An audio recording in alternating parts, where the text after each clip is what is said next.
નમસ્તે વિદ્યાર્થી મિત્રો, નો ટુ સાયન્સ ચેનલમાં આપ સૌનું હાર્દિક સ્વાગત છે. આજે આપણે ધોરણ 8ની વિષય વિજ્ઞાન તારીખ 6/9/2024નું એકમ કસોટી જોઈશું. તો ચાલો. પ્રશ્ન 1. નીચે આપેલ પાકની લાક્ષણિકતાના આધારે ખરીફ પાક અને રવિ પાકમાં વર્ગીકરણ કરો. તો સૌથી પ્રથમ આ પાકનો સમયગાળો વર્ષા ઋતુ છે. તો આપણને ખબર છે, તો વરસાદમાં થાય એને શું કહેવાય? ખરીફ પાક.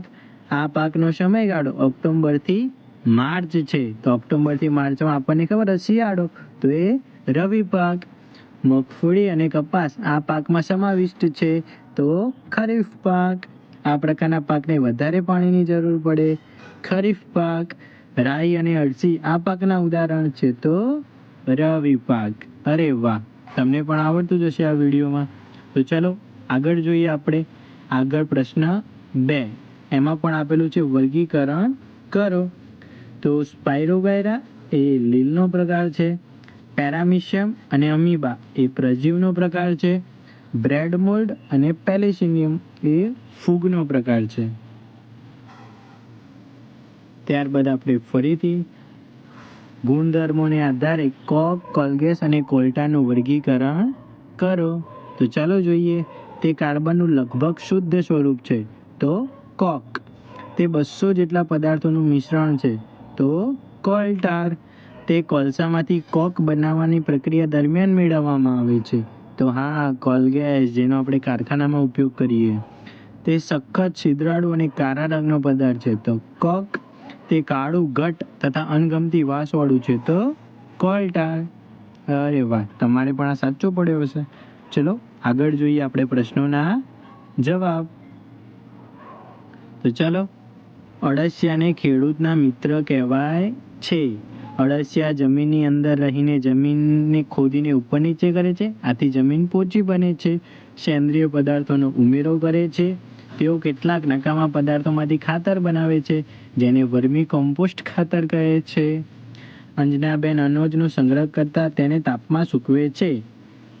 હા, તેમાં રહેલો ભેજ દૂર કરવા અને બગડે નહીં, લાંબો સમય રહી શકે. ચલો આગળ પ્રશ્ન. ખોરાક હંમેશા ઢાંકીને રાખવો જોઈએ. તો માખી રોગકારક સૂક્ષ્મજીવોના વાહક છે.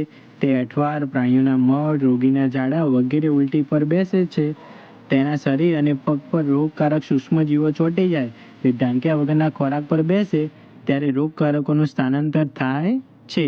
આવો દૂષિત ખોરાક સ્વસ્થ વ્યક્તિ ખાય ત્યારે તે બીમાર પડવાની શક્યતા વધી જાય છે. તેથી ખોરાક હંમેશા ઢાંકેલો રાખવો જોઈએ. ચેપી રોગ ધરાવતી વ્યક્તિને અલગ રૂમમાં રાખવા જોઈએ. ચેપી રોગોમાં સહેલાઈથી એક વ્યક્તિમાંથી બીજી વ્યક્તિમાં રોગ ફેલાય છે. ચેપી રોગો એ વાયરસ, બેક્ટેરિયા, ફૂગ, પ્રજીવો, કૃમિઓ, એઇડ્સ જેવા જીવલેણ રોગોને કારણે થાય છે. 5મો પ્રશ્ન. વાહનોમાં બળતણ તરીકે પેટ્રોલ કરતાં સીએનજી વાપરવું હિતાવહ છે. હા, સીએનજી પેટ્રોલ કરતાં ઓછું પ્રદૂષણ ફેલાવે છે. તેના કારણે હવાનું પ્રદૂષણ ઘટી જાય. આગળ, અશ્મિ બળતણનો વિવેકપૂર્વક ઉપયોગ કરવો જોઈએ, કારણ કે આપણને ખ્યાલ છે કે અશ્મિ બળતણને બળતા હજારો વર્ષો લાગે છે. તેથી આપણે તેનો વિવેકપૂર્વક ઉપયોગ કરવો જોઈએ અને નજીકના ભવિષ્યમાં તે ખૂટી જવાની સંભાવના છે. આગળ જોઈએ પ્રશ્ન. વૈજ્ઞાનિક કારણો આપણના રોજિંદા જીવનમાં લાગુ પડતા. તો જો મસ્ત વૈજ્ઞાનિક કારણ છે. વિરાટભાઈ તેમના ઘરે 50 કિલો ઘઉંનો સંગ્રહ કરવા માગે છે. તેની જાળવણી માટે શું કરી શકાય? તમારા મંતવ્યો જણાવો. હા, તો ઘઉંને તડકામાં સૂકવ્યા બાદ તેમાંથી ભેજ દૂર થાય, ત્યારબાદ જીવાત ન પડે તે માટે લીમડાના પત્તા અથવા વિવિધ ઔષધનો ઉપયોગ કરી શકાય. મચ્છરથી થતા રોગોથી બચવા શું કાળજી રાખશો? તો મચ્છરથી થતા રોગોથી બચવા મચ્છરદાનીનો ઉપયોગ કરીશું. આસપાસ કે પાણી નહીં ભરાય તેનું ધ્યાન રાખીશું. ત્યારબાદ રોશનીના ખેતરમાં પાક સાથે બિનજરૂરી વનસ્પતિ એટલે નીંદણ ઉગી નીકળે છે, તો તેને દૂર કરવા શું કરવું જોઈએ? તો બિનજરૂરી વનસ્પતિ એટલે નીંદણને દૂર કરવું જોઈએ અને નીંદણનાશક દવા અથવા ઓજારથી તેને દૂર કરવું જોઈએ, દાંતરડા વડે. ચલો આંબળા અને કાચી કેરી આંબલીની જાળવણી માટે કેવા પગલાં લેશો? તો ખાટા પદાર્થોની જાળવણી કરવા માટે આપણે મીઠાનો ઉપયોગ કરવો જોઈએ. અને જો કાચી કેરીનું અથાણું બનાવ્યું હોય તો તે સાચવવા વિનેગરનો ઉપયોગ કરી શકાય. ચલો આગળ જોઈએ. કુદરતી સંસાધનો મર્યાદિત છે તો તે બચત કરવા કયા પગલાં લેશો? તો વિવેકપૂર્વક ઉપયોગ કરવો જોઈએ. ટ્રાફિક હોય ત્યારે વાહન બંધ રાખીશું. વાહનોની સમયસર સર્વિસ કરાવીશું. ઓઇલ બધું ચેક કરીશું. લાઇટ પંખાનો જરૂરિયાત પૂરતો જ ઉપયોગ કરીશું. કોલટાનો વ્યવહારિક ઉપયોગ ક્યાં થાય છે? તો કોલટાનો ઉપયોગ રંગકો, વિસ્ફોટકો, જંતુનાશક, કૃત્રિમ રેસાઓ, ઔષધો વગેરે બનાવવા થતો હતો. ચલો પ્રશ્ન 4. કુદરતી ખાતરના ફાયદા સમજાવો. તો જમીનની જલધારણ ક્ષમતામાં વધારો કરે, જમીનની ફળદ્રુપતા વધારે, જમીનને છિદ્રાળુ બનાવે તેથી વાયુની અવરજવર રહે, ફાયદાકારક સૂક્ષ્મજીવોમાં વધારો કરે. ફુવારા પદ્ધતિ સમજાવો. ફુવારા પદ્ધતિનો ઉપયોગ અસમતલ ભૂમિ માટે ઉપયોગી છે. ફુવારા પદ્ધતિ રેતાળ જમીનમાં ખૂબ ઉપયોગી છે. ફુવારા પદ્ધતિમાં સમાન અંતરે પાઇપ લગાવી તેના ઉપર પાઇપ વડે વરસાદની જેમ છંટકાવ કરવામાં આવે છે. તેનાથી પાક ખૂબ જ સરસ થાય છે. સૂક્ષ્મજીવોનો ઔષધીય ઉપયોગ સમજાવો. તો વિશિષ્ટ પ્રકારના સૂક્ષ્મજીવોનું સંવર્ધન કરી એન્ટીબાયોટિક્સનું ઉત્પાદન કરવામાં આવે છે. એન્ટીબાયોટિક્સ રોગકારક સૂક્ષ્મજીવોનો નાશ કરી તેની વૃદ્ધિ અટકાવે છે. આ રીતે ઉપચારમાં એન્ટીબાયોટિક્સ વપરાય છે. રોગોથી થતા અટકાવવા રસીનો ઉપયોગ થાય છે. આ રસી બનાવવા સૂક્ષ્મજીવો ઉપયોગી છે. ત્યારબાદ જો નાઇટ્રોજન ચક્ર સમજાવો. તે ખૂબ જ મોટો પ્રશ્ન હતો. આમાં પણ આપણે ટૂંકાણમાં લખવાનો. તો ચલો પોઝ કરીને વાંચી લો મિત્રો.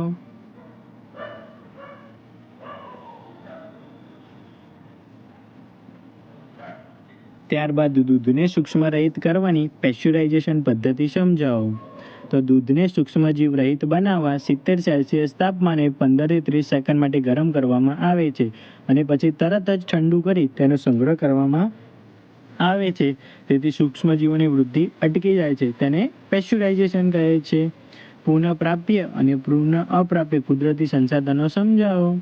જે સંસાધનો કુદરતમાં અમર્યાદિત જથ્થામાં રહેલા હોય છે અને માનવ પ્રવૃત્તિઓ દ્વારા તે ખલાસ થઈ જાય તેમ નથી તેવા સંસાધનોને પુનઃ પ્રાપ્ય કુદરતી સંસાધનો કહે છે.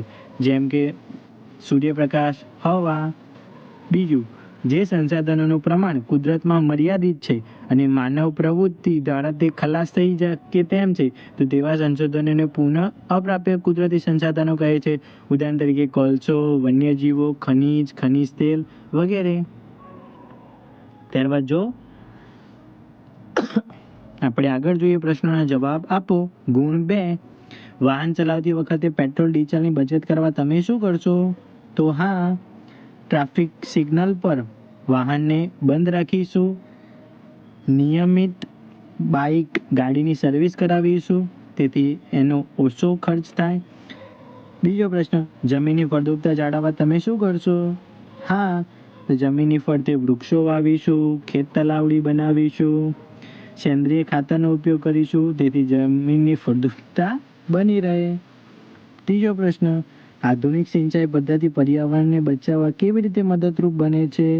હા, આધુનિક એટલે ટપક સિંચાઈ, ફુવારા પદ્ધતિ. તો તેમાં પાણીનો બચાવ થાય છે અને પાકને પૂરતા પ્રમાણમાં પાણી મળી રહે છે. ત્યારબાદ પ્રશ્ન 6. અંતિમ, આથવણની શોધ કોણે કરી? તો આથવણની શોધ લુઈ પાશ્ચરે કરી અને તેનો ઉપયોગ તો આપણે અથાણું, ઇડલી, ઢોકળા, ઢોસા બનાવવા માટે આથવણની જરૂર પડે.